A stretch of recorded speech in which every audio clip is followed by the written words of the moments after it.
Hi, Gene here with today's thought. We're going to start out with a scientific theory, the theory of everything, because I want to apply that to politics. If you don't know what the theory of everything is, you got to explain what it is. So this is what the theory of everything is. Now, you know Albert Einstein, right? Theory of relativity and gravity, that gravity has both wave-like and particle-like tendencies, properties, so that, for instance, we've observed that the light gets bent as it goes past, past our own sun because it's affected by gravity. That's known as the strong force, gravity. But when you get down to very, very tiny, the subatomic level, then you run into something called quantum theory, which is electromagnetism, so the so-called weak force. And the the laws, the physical laws that apply to the strong force, gravity, they break down. They don't apply when you get down to the electromagnetic level. For instance, when you're talking about the large of the universe above, you can predict, you can look at the speed, you can observe a particle, a physical object, and you can calculate its speed, figure out where, and predict where it's going, so on and so forth.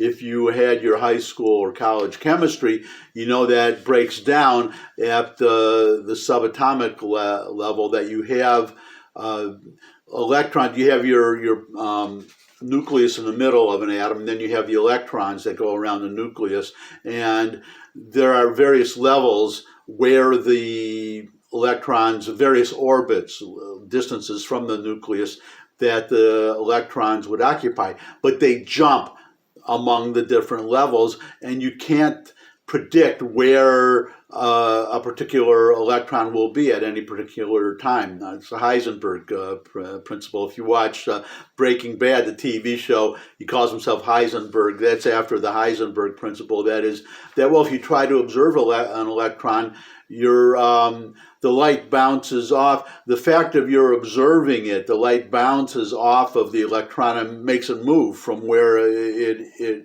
was before you looked at it.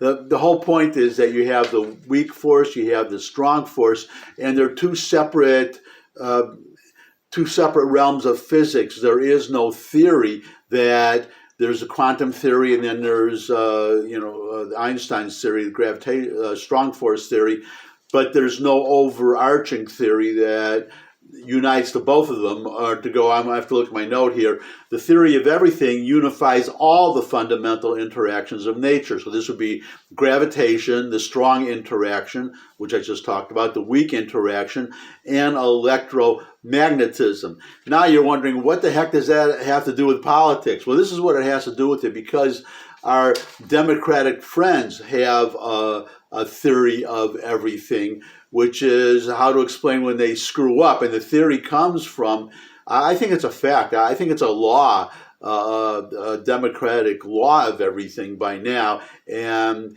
it was John Ratcliffe, the former head of national intelligence, director of national intelligence under Trump, who came up with a theory, and it's a very simple theory. The theory of everything. Whenever the Democrats screw up, or you want, for instance, disastrous Afghanistan withdrawal, they surrender, whatever you want to call it, screw up. That's what I call it.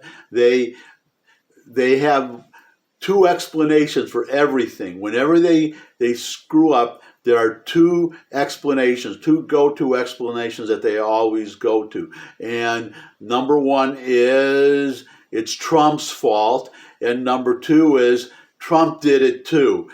Anything that happens, you watch. It's a prediction. That's how you test a scientific theory. You make a prediction, and if you can predict what will happen based on the theory, then the theory is correct, and it becomes a law. So this is my, you can test me and watch it going forward, that the next time the Democrats get caught in a screw up, or they screw up, that they will either say it's Trump's fault or Trump did it too. and such as with the classified documents. So watch it. Let's see what happens. Let me know what you think about it. And that's my thought for today. Thanks for stopping by. If you can stop by again, that would be great. Love you to subscribe, so on and so forth. Thanks a lot.